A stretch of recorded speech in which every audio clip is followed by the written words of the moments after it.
Assalamualaikum warahmatullahi wabarakatuh. Waalaikumsalam. Alhamdulillahi rabbil alamin. Wassalatu wassalamu ala rasulina Muhammadin sallallahu alaihi wasallam. Pemirsa dimanapun Anda berada, kami ucapkan selamat kembali bergabung bersama dengan kami melalui podcast kantor Kementerian Agama Kabupaten Mamuju yang tentunya insya Allah akan selalu menyajikan berbagai macam informasi yang positif, inovatif, kreatif, religius, dan inspiratif untuk kita dengarkan bersama.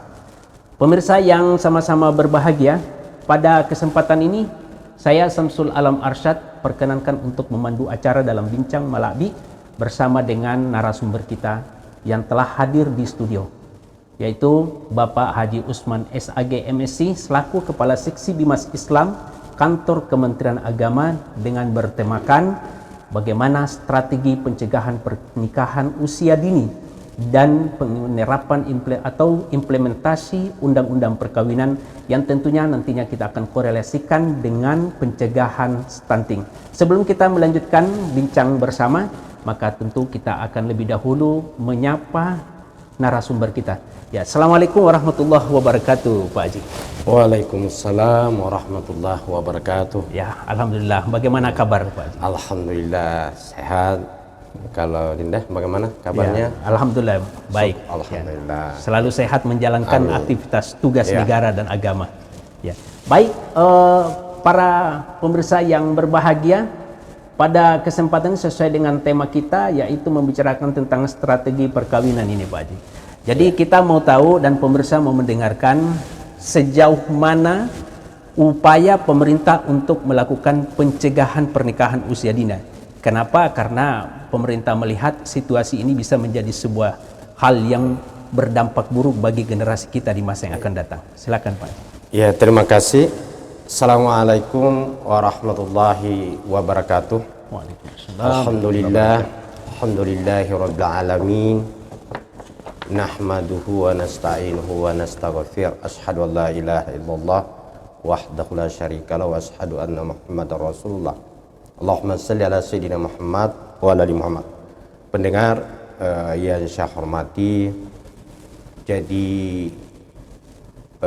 saat ini yang menjadi isu dan pembicaraan hangat khususnya kita masyarakat Sulawesi Barat dan lebih khusus masyarakat Mamuju dengan adanya hasil bahwa Sulawesi Barat merupakan provinsi yang memiliki ranking tingkat pernikahan anaknya. Tetapi rankingnya ini tidak baik, karena berada di posisi urutan kedua. Prestasi buruk mungkin. Ya, buruk lah mungkin begitu. Sehingga ini beberapa tahun, ini sudah 2 tahun pemerintah baik provinsi maupun pemerintah dalam ini Ibu Bupati melakukan upaya-upaya tidak terkecuali kita Kementerian Agama yang merupakan di sektor pernikahan.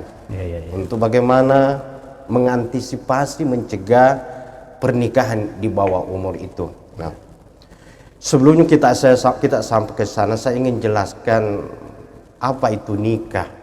Ya, di dalam Undang-Undang Nomor 1 Tahun 74 Pasal 1 dan telah direvisi menjadi Undang-Undang Nomor 16 Tahun 2019, nikah adalah ikatan lahir dan batin antara laki-laki dan perempuan dalam rangka membangun sebuah rumah tangga yang bahagia, sejahtera, dalam bahasa agama sakinah, mawaddah, warahmah. Nah, bagaimana dengan pernikahan dini? Dengan pernikahan dini itu, apakah akan sampai mewujudkan sebuah rumah tangga yang bahagia? Ternyata dengan pernikahan dini banyak sekali dampak-dampak yang terjadi.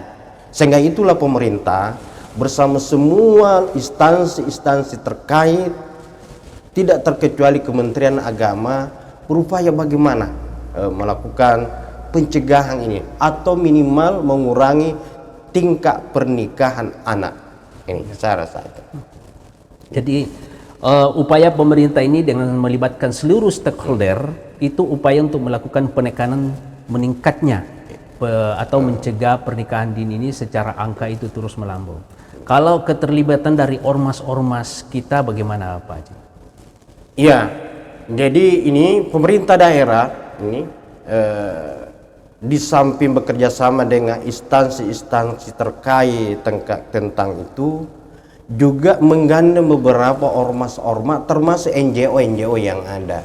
Jadi salah satunya NGO yang konsen dalam penanganan pernikahan di bawah umur ini adalah Yayasan Perempuan, lembaga-lembaga ormas keagamaan. Beberapa hari yang lalu ada dari Dinas Pemberdayaan, ternyata ormas-ormas keagamaan pun, termasuk ormas-ormas agama di Kristen, di Katolik, melakukan upaya-upaya itu untuk bagaimana berusaha supaya ini Kabupaten Mamuju khususnya dan Sulawesi Barat bisa keluar dari pernikahan anak ini. Jadi itu kenapa dengan pernikahan banyak sekali permasalahan-permasalahan yang muncul. Ini salah satunya adalah dengan menikah terlalu tidak sesuai, karena ini saya luruskan dulu apa itu pernikahan anak. Pernikahan anak adalah pernikahan yang dilakukan yang tidak sesuai dengan undang-undang yang berlaku. Nah, apa syaratnya pernikahan? Saat ini menurut Undang-Undang Nomor 16 Tahun 2019 itu syarat menikah laki-laki dan perempuan itu usia 19 tahun plus 1 hari. Jadi kalau di bawah 19 tahun itulah dikatakan pernikahan anak. Pernikahan anak. Berarti ada perbedaan peraturan Undang-Undang Nomor 1 tahun 74 dengan 2019 ini nomor 16. Ada perubahan. Kalau di Undang-Undang Nomor 1 tahun 1974 itu laki-laki 19 tahun syaratnya dan perempuan 16 tahun. Sekarang di Undang-Undang Nomor 16 tahun 2019 itu sama-sama harus 19 tahun. Kalau ada yang datang di kantor urusan agama mau menikah dan ditanyakan oleh kepala KUA, "Pak, saya mau menikah." Pak kamu mengatakan atau Pak mengatakan umurnya berapa, atau dilihat KTP umur 18 tahun. Pak KUA mengatakan ada penolakan pernikahan namanya, ditolak. Nah, disinilah terkadang pemahaman masyarakat karena selalu melihat yang sebelum-sebelumnya.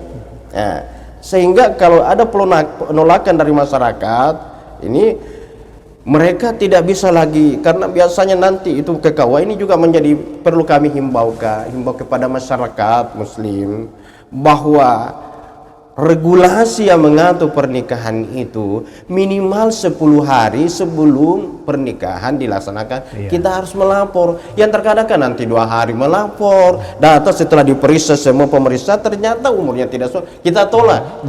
Sehingga ada lagi sebagian masyarakat mengatakan ini Kementerian Agama KUA ini kenapa dihalangi kami menikah. Tidak dihalangi, tetapi ada regulasi yang mengatur. Inilah terkadang terjadi pernikahan di bawah karena sudah siap semua persiapannya, ternyata tidak memenuhi syarat dengan terutama umur. Maka dia tetap langsungkan pernikahan. Terkait dengan ini mengenai tentang perubahan usia yang dari 16 menjadi 19 bagi perempuan atau wanita. Apa pertimbangan pemerintah? Apakah ada pertimbangan khusus sehingga ada perubahan penyamaan dari angka 16 menjadi 19? Apakah ini karena kematangan reproduksi atau ada beberapa hal yang menjadi pertimbangan pemerintah? Ya, begini.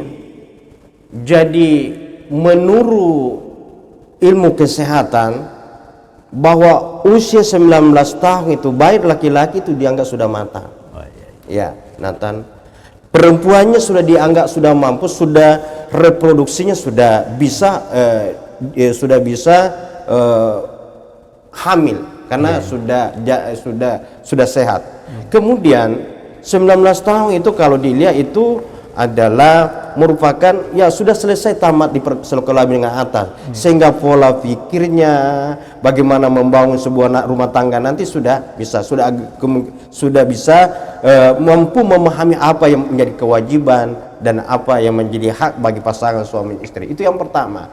Yang kedua, bahwa ini usia 19 tahun ini adalah usia yang menurut ilmu kesehatan, menurut kedokteran sudah sangat layak untuk melahirkan keturunan. Karena begini, menurut ilmu kesehatan ini bahwa itu ibu itu terlalu muda tidak baik, terlalu tua juga tidak baik. Jadi 19 tahun sampai 30 tahun itu adalah usia yang paling normal untuk melahirkan. Jadi, ya. Berarti ada keterkaitan dengan pernikahan di usia dini dengan dampak yang akan ditimbulkan adalah stunting mungkin. Iya. Karena kesehatan dan kesiapan reproduksi. Jadi, ya betul. Jadi ini juga dengan karena saya ini di tahun ini selalu membangun komunikasi, memberikan dengan instansi-instansi terkait, pemberdayaan perempuan, dinas kesehatan maupun kependudukan, semuanya mengatakan bahwa salah satu faktor, tapi bukan semuanya ya, bukan faktor utama, karena tidak bisa juga dikategorikan seperti itu. Karena ada beberapa faktor penyebab lahirnya anak yang stunting. Tidak hanya, tetapi salah satu faktor pernikahan, faktor anak yang lahir yang stunting itu adalah karena pernikahan di bawah umur. Ini itu salah satu faktor. Banyak faktor-faktor lain, faktor ekonomi juga salah satu sumber terjadinya anak yang stunting, lingkungan juga sumber, kemudian faktor stresnya juga salah satu. Tetapi salah satu faktor terjadinya melahirkan anak yang stunting adalah akibat orang tuanya menikah dini. Ini. Jadi ini juga kita luruskan. Apa itu stunting? Anak yang lahir stunting. Jadi anak stunting ini ada anak yang lahir yang pertumbuhan secara fisik dan EQ-nya itu tidak bisa berkembang. Jadi tidak semua yang kecil itu stunting. Nah, jadi banyak anak yang kecil tetapi dia memiliki prestasi yang bagus di akademik.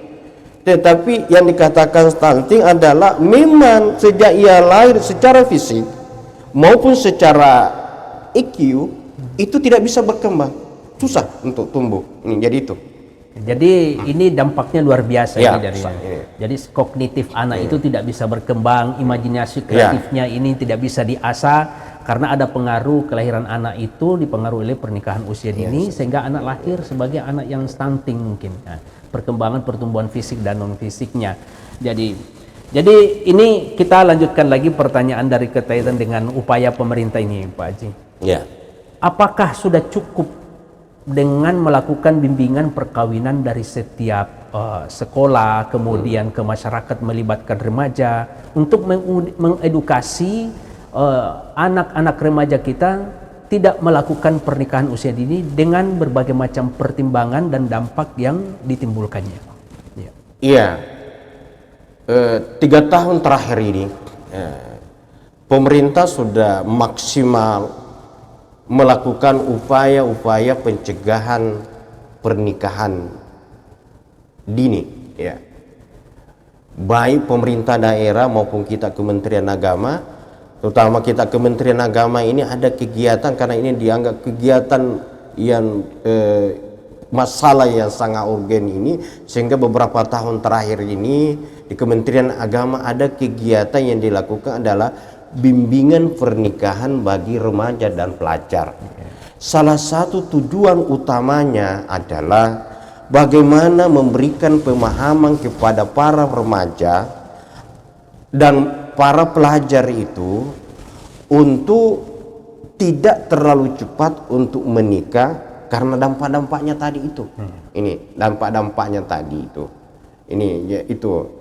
Ini kami sudah menyisir, Pak, ini tahun ada beberapa angkatan kami sudah keliling hampir semua kecamatan, kami masuki di beberapa sekolah-sekolah menengah atas atau madrasah aliyah untuk memberikan pemahaman-pemahaman kepada mereka dengan melibatkan instansi-instansi terkait tentang betapa dampak yang begitu besar akibat pernikahan dini. Ini salah satunya begini. Ini dampak pernikahan di bawah umur itu yang pertama adalah ini mungkin Linda bisa kita lihat. Silakan kita setelah keluar dari sini di studio ini kita ke sebelah ke Pengadilan Agama itu. Dari sekian gugatan cerai atau perceraian itu pada umumnya itu adalah yang bercerai itu adalah usia-usia muda. Ini. Nah, berdasarkan hasil evaluasi kita ini saat ini tingkat perceraian, karena biasanya itu pernikahan di bawah umur yang tinggi biasa dibarengi dengan perceraian yang tinggi juga. Ini. Dan dibarengi anak yang lahir stunting, dan dibarengi ibu yang melahirkan meninggal dunia. Ini yang beriringan. Inilah pemerintah berpikir, pemerintah berusaha bagaimana untuk menekan semuanya ini. Ini data yang kita dapatkan saat ini. Kalau ada peristiwa nikah 10 pasang, itu sudah dipastikan itu 3 sampai 4 pasang bercerai itu. Artinya pernikahan dalam 1 tahun itu setiap tahun itu 30 sampai 40% perceraian. Dari semua 40 perceraian itu adalah pada umumnya pernikahan di bawah umur itu tadi. Itu salah satunya. Ini dampaknya itu bisa diiringi pernikahan. Yang kedua, dampak pernikahan di bawah umur itu adalah ini tadi saya sampaikan bahwa tujuan menikah adalah bagaimana membangun sebuah rumah tangga yang bahagia, sakinah yang mawaddah warahmah. Tetapi dengan pernikahan di bawah tujuan itu tidak tercapai. Kenapa tidak tercapai? Karena ini antara suami istri yang masih muda belum ada kemampuan untuk berpikir bagaimana membuat sebuah rumah tangga. Ini karena mungkin hanya faktor lingkungan, hanya mungkin karena faktor-faktor pengaruh dari luar itulah sehingga ini terjadi. Nah, ini sehingga dengan menikahnya itu bukan kebahagiaan rumah tangga yang dia capai, tetapi terkadang yang paling banyak terjadinya kekerasan dalam rumah tangga. KDRT ini. Nah, ini kita tidak inginkan. Karena begini, rumah tangga terjadinya kekerasan di rumah tangga, yang paling banyak korbannya itu adalah pihak istri. Ini pihak istri. Nah, itu. Yang ketiga, ini yang paling sangat-sangat kita ini menjadi perhatian begini. Dengan pernikahan di bawah umur itu akan melahirkan atau timbulnya eksploitasi anak. Ini orang eksploitasi ini. Maksudnya adalah begini. Di usia pernikahannya yang masih muda, usia subur, sehingga mungkin saja melahirkan beberapa anak. Ini anak. Sementara kedua orang tuanya belum jelas mata pekerjaannya. Sehingga lahir beberapa anak menjadi tidak bisa ditanggung, sehingga itulah tadi tereksploitasilah anak-anak itu. Ini karena orang tua tidak mampu membiayai hidup. Bisa kita lihat ini. Coba kita lihat di Kota Mamuju kita ini, setiap saat kita melihat pemandangan seperti itu. Di setiap lampu-lampu merah kita lihat mulai pagi sampai tengah malam tidak mengenal hujan dan kepanasan. Anak-anak yang usia 5 tahun, 19 tahun, setiap mobil kendaraan yang berhenti diketuk-ketuk. Untuk apa? Hanya mengharapkan sesuatu, melihat 5.000, 10.000. Kenapa mereka lakukan seperti itu? Karena mereka orang tuanya tidak mampu lagi menghidupi. Hanya untuk melangsungkan kehidupannya, rela melakukan seperti itu.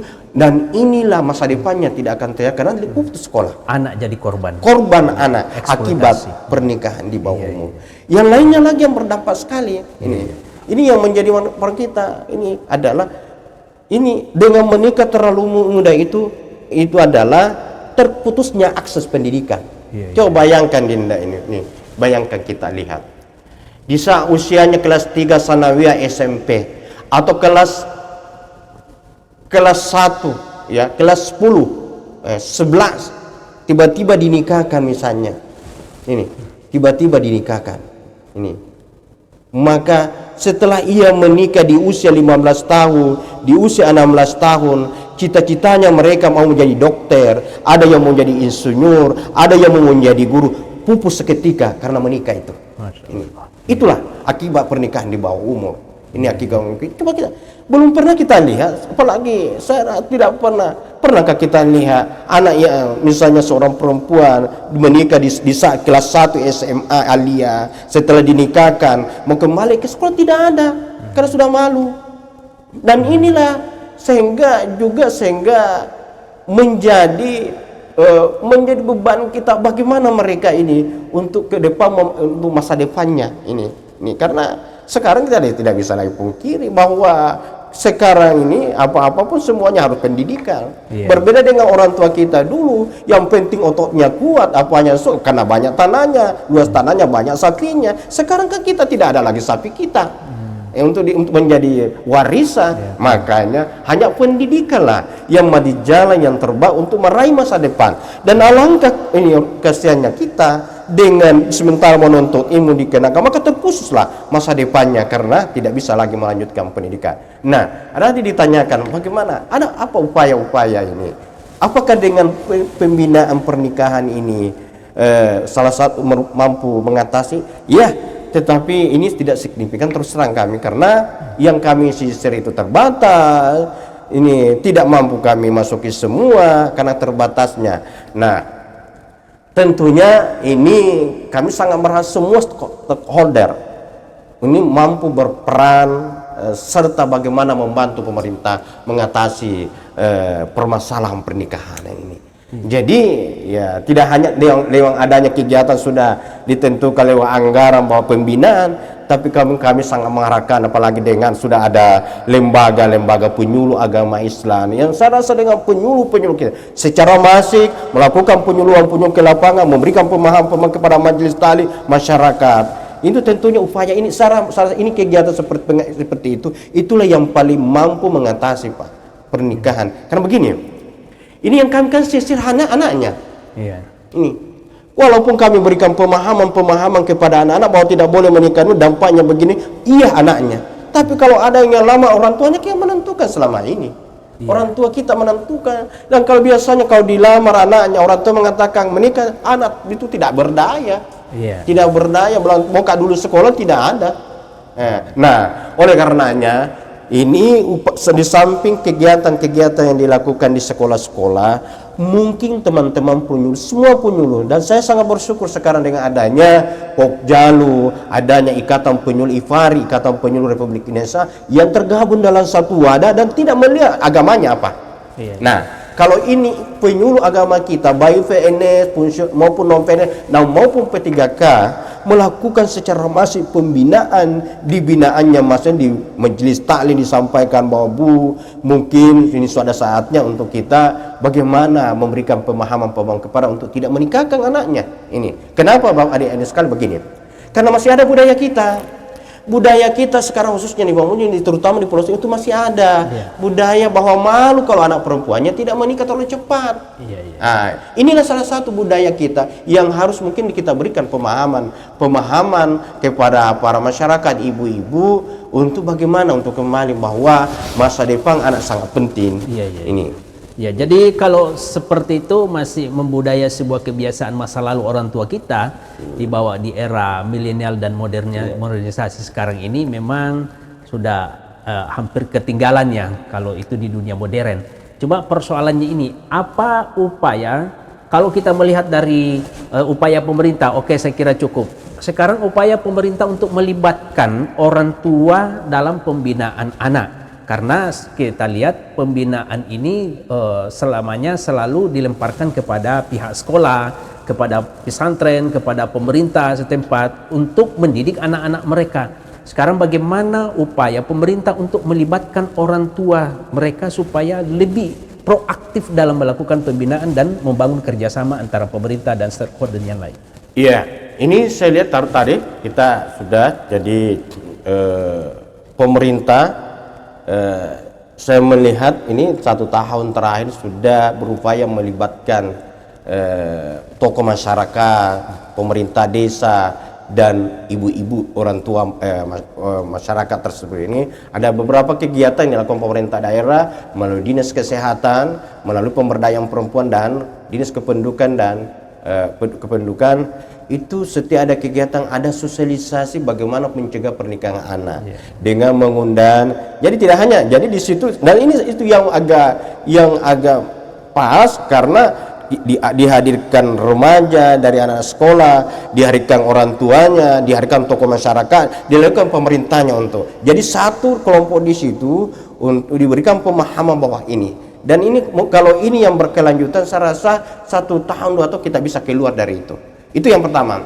Yang kedua, ada yang paling bisa ini, dan ini sudah ada Pak. ini sudah ada terbukti ini di daerah kita ini untuk mencegah terjadinya pernikahan ini adalah di samping tadi itu ada sosialisasi, ada pembinaan yang dilakukan, ada sanksi hukum. Ada sanksi ini iya ada sanksi hukum, ada karena ada yang kita kan di Mamuju ini orang adat. Yang paling pas untuk adalah sanksi adat. Nah, ini sudah terjadi ini ada beberapa desa Pak di sini. Kepala desa sudah membuat perdes tentang pernikahan anak. Ini seperti di Saleto sana itu. Di Saleto sana itu, ya, kalau ini sanksinya itu, kalau ada orang masyarakatnya menikahkan anaknya di bawah umur, sanksinya tidak dihadiri oleh masyarakat di situ. Itu perdesnya itu. Dan itu agak mampu di situ menekan. Karena bagaimana mau pesta kalau tidak ada orang yang hadir, tetangganya tidak ada mau hadir di situ. Itu salah satu sanksi. Dan ini sudah menjadi pemerintah saya lihat sudah melihat itu karena itu menjadi pembicaraan. Kalau itu semua kepala desa melakukan itu maka mungkin upaya-upaya mencegah itu. Sanksi sosial yang berdampak kepada secara psikologis. Karena ya secara psikologis kan tidak enak rasanya kalau menikah adanya termarginalkan. Ditinggalkan itu yang menjadi salah satu upaya untuk mencegah pernikahan. Banyak sekali begini. Ini banyak sekali dampak pernikahan di bawah. Salah satunya adalah pengakuan itu. Ini perlu kita lihat begini. Kalau ada orang menikah di bawah umur, ya, mereka ini rugi. Kerugiannya di mana? Karena tidak diakui oleh negara. Maksudnya tidak diakui negara. Kalau ada orang menikah di bawah umur, maka ia tidak mendapatkan legalitas itu akta nikah. Ya, itu salah satunya itu. Tidak akan mendapatkan akta nikah. Apa akibatnya kalau tidak mendapatkan akta nikah? Tatkala anaknya lahir, misalnya, anaknya lahir di saat orang tuanya mau ambilkan akta kelahiran di Capil, yang pertama ditanyakan oleh Capil, mana akta nikahnya orang tuanya? Buku nikah. Orang tuanya mengatakan, Pak, tidak ada karena kami belum dikasih oleh KUA misalnya karena di bawah umur. Apa dikatakan dari Capil? Mohon maaf, kami tidak bisa terbitkan akta kelahirannya karena tidak ada status orang tuanya. Ini belum cukup umur. Belum cukup umur. Karena itu masalahnya. Di saat usianya 4 tahun misalnya dia masuk ETK RA misalnya, masuk didaftarkan, Bu, saya mau daftar anakku untuk masuk di RA dan TK. Kemudian kepala sekolahnya, Bu, mana kakaknya orang tuanya? Pak, tidak ada kakak saya karena tidak diberi. Jadi yang kurban inilah ada. Tidak bisa menuntut ilmu dan sebab akibat orang tuanya melakukan pernikahan di bawah. Itu salah satu dampak yang paling besar. Terima kasih. Dan ini banyak sekali kejadian. Data sudah menikah 2 tahun setelah menikah, data Pak, tolong dibantu saya menikah dulu tidak ada akta nikah. Bagaimana? Anak saya mau saya akta kelahiran, tapi pemerintah tidak mau berikan akta kelahiran karena katanya. Ya, ini kan dampaknya, Pak. Jadi ini kami himbau masyarakat, tentunya mari tidak dilarang untuk menikah, tetapi ada regulasi yang mengatur yang harus diikuti. Dan regulasi ini untuk kepentingan kita. Untuk masa depan anak keluarga kita. Terima kasih Bapak Kepala Seksi Bimas Islam Kantor Kementerian Agama Kabupaten Mamuju. Saya kira penjelasan ini cukup lugas untuk kita ketahui bersama. Sebagai closing statement saya ada catatan penting untuk kita para pemirsa. Yang pertama, dampak yang ditimbulkan pernikahan usia dini itu diantaranya angka perceraian akan semakin meningkat. Kemudian ibu melahirkan banyak yang meninggal dunia meskipun itu takdir Allah, tetapi ada satu ikhtiar yang harus kita lalui. Kemudian akan melahirkan anak yang berdampak kepada stunting. Kemudian kekerasan dalam rumah tangga bagian daripada dampak karena kedewasaan dalam membina rumah tangga itu belum siap. Dan yang terpenting lagi adalah kesehatan reproduksi anak yang sangat berdampak buruk kepada ibu dan kelahiran anak itu sendiri. Kemudian terjadi eksploitasi anak menjadi korban, anak dijadikan sebagai alat untuk pencaharian atau nafkah bagi orang tuanya. Saya kira pembicaraan kita ini sangat bermanfaat, berbagai informasi yang telah disampaikan dan dijelaskan oleh Bapak Kepala Seksi Bimas Islam Kantor Kementerian Agama, dan kami ucapkan banyak terima kasih Bapak Kepala Seksi. Mudah-mudahan para pemirsa tetap mengikuti berbagai program yang akan disajikan oleh podcast Malak di kantor Kementerian Agama Kabupaten Mamuju. Demikian dari saya, mohon maaf atas segala kekurangan. Wassalamualaikum warahmatullahi wabarakatuh. Waalaikumsalam warahmatullahi wabarakatuh.